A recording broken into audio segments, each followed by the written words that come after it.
Hello, my friends, and welcome to today's video break. Psalm 50, verse 8 says, I bring no charges against you concerning your sacrifices or concerning your burnt offerings, which are ever before you, ever before me. He says, I bring no charges against you concerning your sacrifices. So I wonder what the charges are going to be that he's going to bring, because he's going to.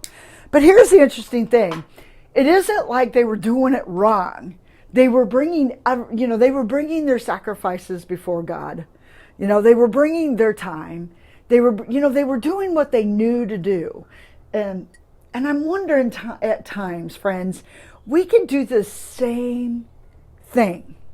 We know what to do. We know what laws to do. Think about it for a minute while I take a drink of coffee. It's mighty cold out here.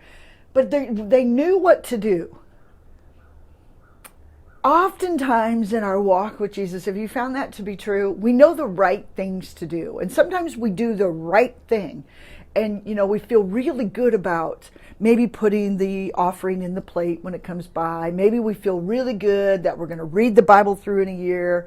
Maybe we feel really, really good about all those things. And I'm not saying not to. What I'm saying, and you're going to find this out to be true because the psalmist hits it pretty hard.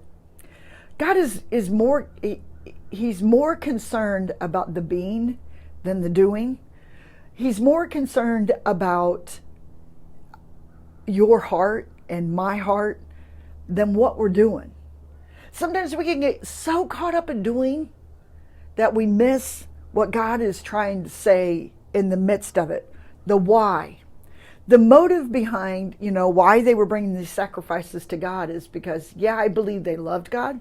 But I'm wondering, even more importantly, they were doing the right thing to get right with God.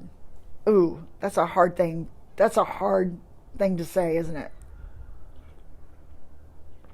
Because I wonder, sometimes we do the right, we try to do things to get right with God and then miss the heart altogether, miss the why altogether. I'm hoping this is making sense. Because in this new year, we're in 2020, I just have this real strong passion to help people to see vision, to see what God is up to, to see what God's doing. Friends, God is not saying do more. I don't really believe God is saying do more. I believe that with all my heart. I believe God is saying be. Be in his continuous, observing, influential presence. And when you bring your sacrifices, when you're passing the plate, or whatever it is that God's, do it with your heart. Do it with that place, that motive that's pure, that because you just enjoy and you love who God is. God wants you to love him, friends. God wants us to love him with all of our heart. All right, so you meditate upon that today, and I'll do the same. God bless.